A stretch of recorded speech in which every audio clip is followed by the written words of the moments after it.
Our principal, Mr. Yarnall, approached the staff about this project. Andy, who's in charge of Naptown Chickens, is actually a friend of ours. So that's kind of how I took on the initiative for it.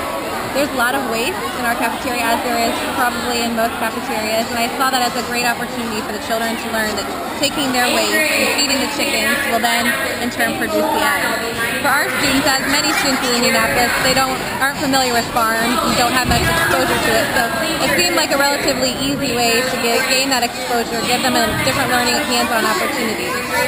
Hoping the kids will see the whole cycle of the chicken, not only what they produce, the egg, but also how they can use our consumables of our extra food, as well as it's going to be a great activity for us to bring the core curriculum into our classrooms so they can see how how they're going to interact with science on a daily basis. So tell us about this Naptown Chickens. Your goal is to put a chicken coop in every school?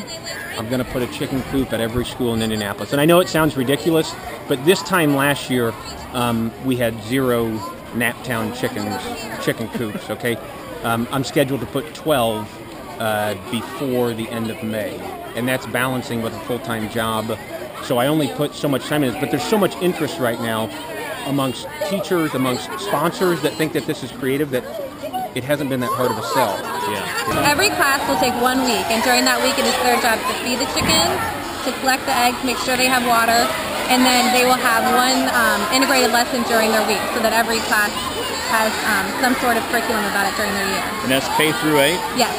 I organized Indianapolis' first tour day coops. Okay. Think Meridian Kessler home tour, Yep. but instead of $1 Million Homes, people toured chicken coops.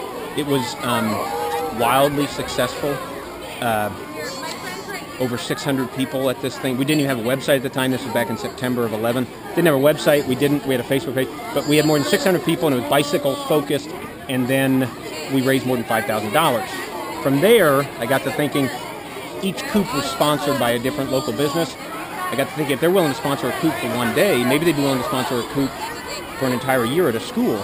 So I took it to one of my sponsors, actually Garrity Stone, he was the first guy I went to. I said, would you like to sponsor a coop? And he said, yeah, I'll sponsor 4 of them. And I thought, well, that was simple. I'm going to keep pitching it. And from there, it's just kind of snowballed into this. I can't keep up with it. Chicken frenzy. It's been a chicken frenzy, yes, very much. They are going to be here for the festival. We actually are going to modify the cage a little bit so that it'll be a little less tamper-proof. But yes, they will be here for the festival.